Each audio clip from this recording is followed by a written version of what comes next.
चक्रवाती तूफान Amphan super cyclone में बदल चुका है और यह 20 मई को गंभीर चक्रवाती तूफान के रूप में पश्चिम बंगाल और बांग्लादेश के तट को पार कर सकता है। इसके चलते ओडिशा के तटीय इलाकों और पश्चिम बंगाल की गंगा नदी के पास कई इलाकों में तेज हवाओं के साथ भारी बारिश हो सकती है।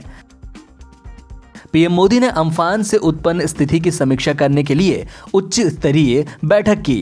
इस बैठक में गृह मंत्रालय और राष्ट्रीय आपदा प्रबंधन प्राधिकरण के अधिकारी शामिल हुए।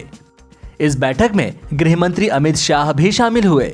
गृह मंत्रालय ने पश्चिम बंगाल और ओडिशा सरकार को जारी परामर्श में कहा कि अम्फान सोमवार सुबह दक्षिण बंगाल की खाड़ी के मध्य हिस्सों और बगल की मध्य बंगाल की खाड़ी के ऊपर मौजूद है।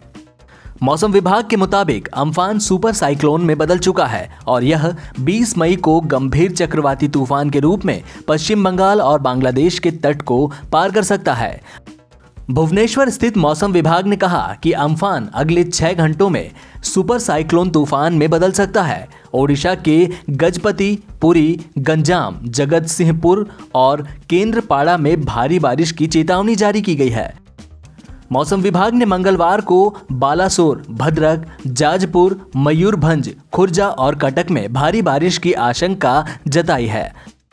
मौसम विभाग ने कहा कि चक्रवात से तटीय ओडिशा और पश्चिम बंगाल में गंगा से लगने वाले क्षेत्र में तेज हवाओं के साथ भारी बारिश होगी। ओडिशा सरकार जहां संवेदनशील इलाकों में रह रहे 11 लाख लोगों को निकालने की तैयारी कर रही है, वहीं पश्चिम बंगाल सरकार ने तटीय जिलों के लिए अलर्ट जारी किया और राहत टीमें भेजी हैं।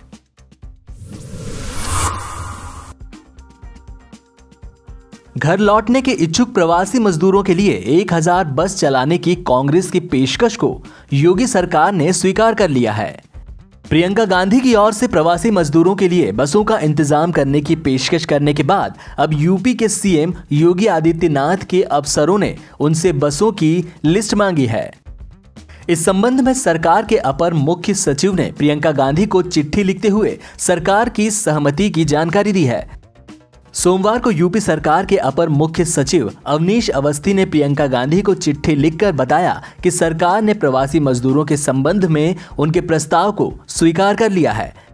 पत्र में आगे लिखा गया कि प्रियंका अविलंब 1000 बसों की सूची और उसके चालक परिचालक की डिटेल्स को सरकार को उपलब्ध कराएं, जिससे कि इसका उपयोग प्रवासी मजदूरों के लिए हो सके।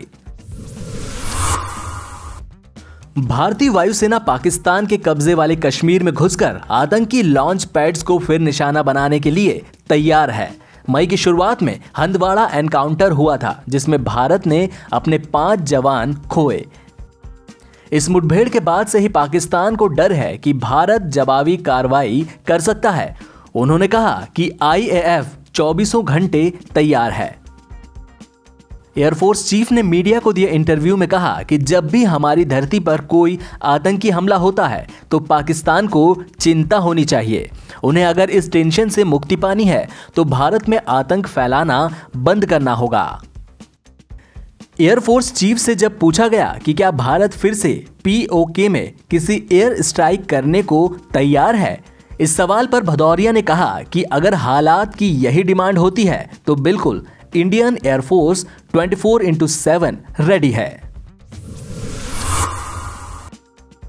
कर्नाटक सरकार ने लॉकडाउन के चौथे चरण में बड़ी छूट देते हुए रोडवेज और प्राइवेट बसों को चलाने की अनुमति दे दी है। हालांकि कंटेनमेंट जोन में सख्ती लागू रहेगी।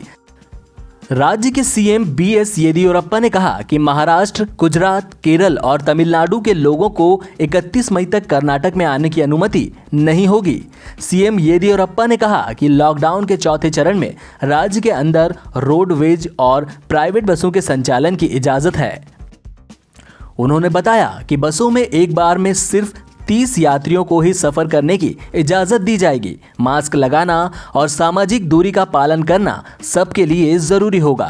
बस का किराया नहीं बढ़ाया जाएगा।